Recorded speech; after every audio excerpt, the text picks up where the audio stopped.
Olá pessoal,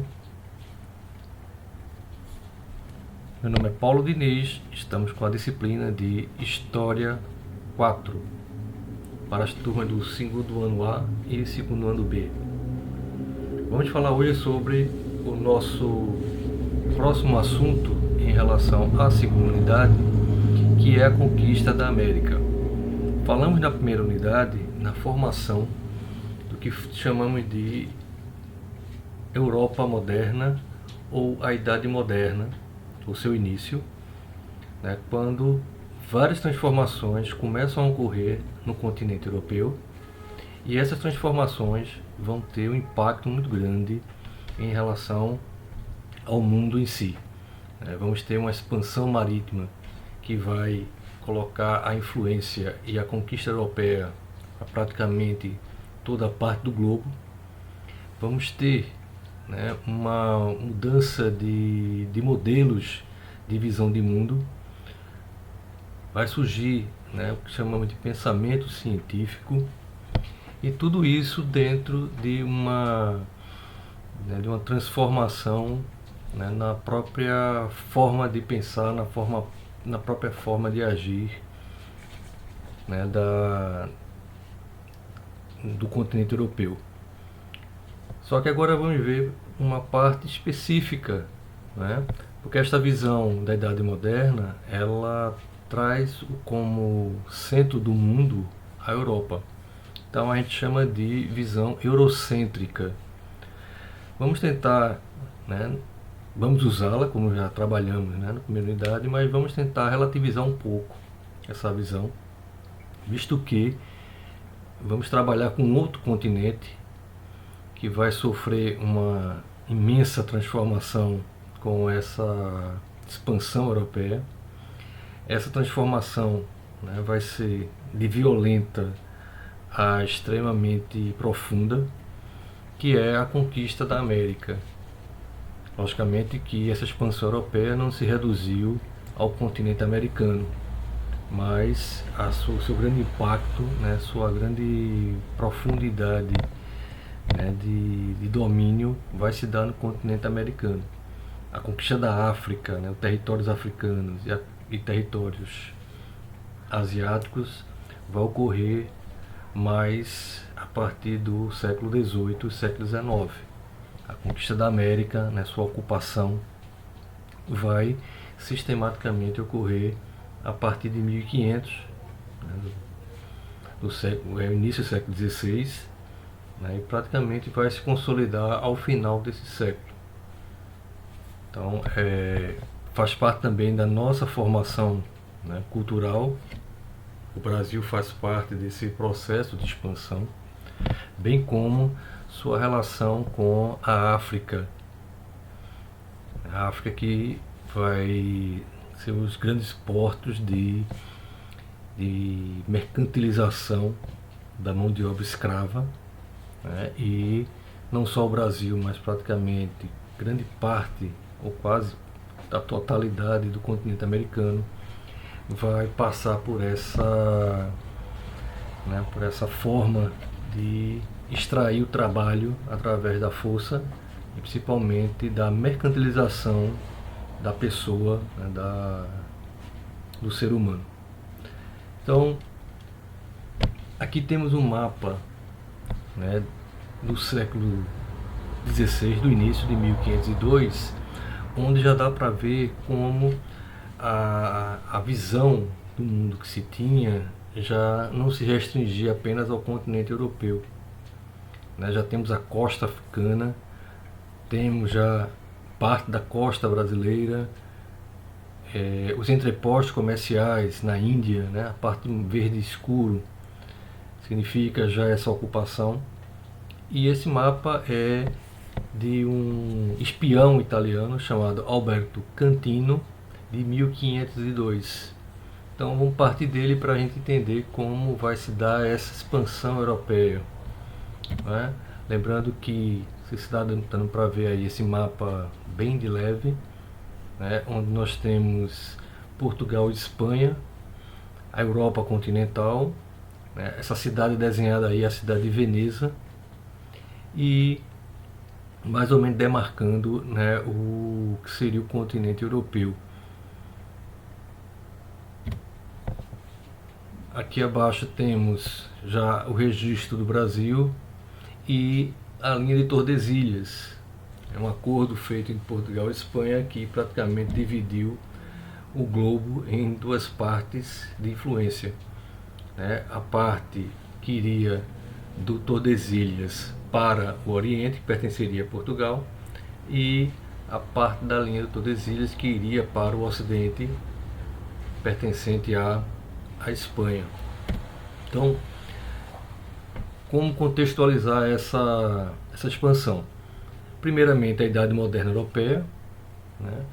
Um confronto entre barbárie e civilização, embora deixando bem claro, né? Ninguém sabe quem é o bárbaro nem quem é o civilizado. E esse encontro, né, esse choque,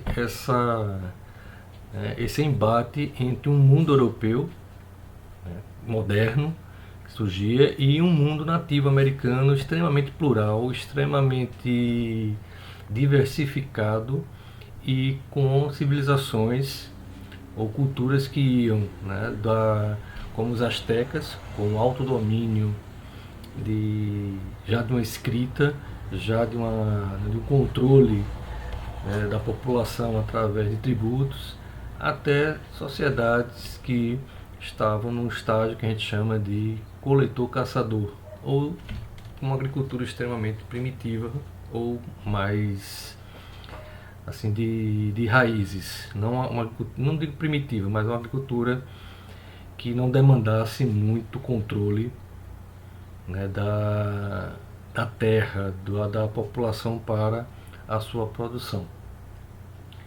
Então, que transformações eram essas na Idade Moderna, né, na Europa moderna? Nós vimos que tivemos a transformação cultural, que foi o Renascimento, a transformação ou a reforma protestante, que foi uma mudança de modelo religioso, mas também, né, de regras para o comportamento, somente econômico. O mercantilismo, que foi o braço econômico do surgimento dos estados nacionais, e que sem isso não haveria esse investimento, né, essa força econômica para transpor o Oceano Atlântico e ocupar o território americano, bem como alguns entrepostos comerciais, tanto na África como na Ásia. Então, além no bojo maior, que é o pensamento científico, né, a transgressão de regras religiosas que começaram a serem transpostas, né, serem questionadas. Do lado americano, né, nós tínhamos um multiculturalismo e o que nós chamamos de estágios civilizatórios. Então não havia uma unidade populacional, né, havia várias etnias. No caso do Brasil, nós tínhamos o tronco tupi, que era o grande tronco, mas havia outras, vamos usar o termo nacionalidades, né? Outras nações indígenas que não vinham do tronco tupi. É bom lembrar também que quando os europeus chegam, né, aportam aqui no território americano, já havia essa população em que, né, segundo os estudos mais recentes, colocam entre 70 mil a 80 mil anos a ocupação do território americano. Então a gente questiona um pouco o termo descobrimento, porque descobrimento é como se não houvesse ninguém aqui e de uma hora para outra, a partir do toque mágico dos europeus, isso aí ocorresse, certo? Eu uso, né, o termo conquista por ser mais adequado ao tipo de ocupação que aqui ocorreu. Não foi uma ocupação pacífica, não foi uma ocupação pela cultura, né? A culturalização, principalmente via a religião, foi extremamente violenta. Lembrando que quem faz essa ocupação, vamos dizer assim, cultural, vão ser os jesuítas, né, que era o braço armado da Igreja Católica. Braço armado no sentido de era uma organização quase militar, mas que ao chegar aqui na América, aos poucos vão converter os índios, né, diante da catequese, mas como, né, toda cultura há um ir e voltar, esses jesuítas foram também convertidos a protetores dos índios e se tornaram, né, a grande, vamos dizer assim, os grandes protetores, embora, né, com alguns casos com algum interesse, mas tornaram para si, né, essa missão de barrar, né, essa violência, barrar esta ocupação europeia. Embora, como eu disse, com um certo interesse de trazer mais almas para a Igreja Católica, certo? Vai ser a grande, principalmente Portugal e Espanha, né, vai ser a grande, né, grande motor, tanto religioso como cultural, dessa ocupação. Portanto, a gente vai começar a trabalhar agora, né, com essa ocupação, né, com essa sistemática ocupação e conquista do território americano, que não foi nada por acaso, né, foi algo planejado, né, principalmente por estados que já estavam consolidados.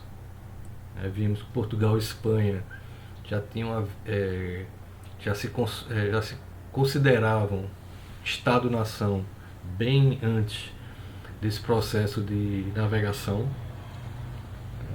A partir de 1385 e 1469, Portugal e depois a Espanha já era um Estado consolidado. Então, isso também vai ser um grande elemento, né, agregador, né, de poder e de estratégia dessa ocupação. Então,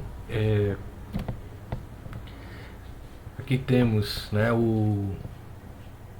uma imagem já do século XVI, né, mas que retrata como foi esse contato entre os índios e os europeus, no caso aí espanhóis, né? Então temos a igreja chegando, né, que é a cruz sendo implantada ali, e a troca, né, de presentes, certo? Essa visão é bastante europeia. Eu vejo que os índios retratados, né, estão mais para europeus do que para, né, como eles deviam ser retratados, mas a ocupação não foi, né, uma troca de presentes, foi extremamente brutal, foi extremamente violenta, tanto, né, tanto por espanhóis, por portugueses, por ingleses, por franceses, certo? Tire um pouco da cabeça que só os espanhóis foram violentos com a ocupação, certo? Essa ocupação foi a ferro e a fogo, ou como diria o escritor Pablo Neruda, a fome, a cruz e a espada conquistaram a América. Então aqui o códice, que eram as escritas, né, que foram preservadas, conseguiram preservar esses códices, né, que são papéis, tipo uma cartilha, né, que só depois de muito tempo foi traduzido, né, conseguiram ver que havia uma escrita, que até tempo atrás achava-se que os astecas não tinham escritas, que eles tinham escrita, mas não conseguiam traduzir. Esses códices, né, estão na Biblioteca do Vaticano ainda hoje.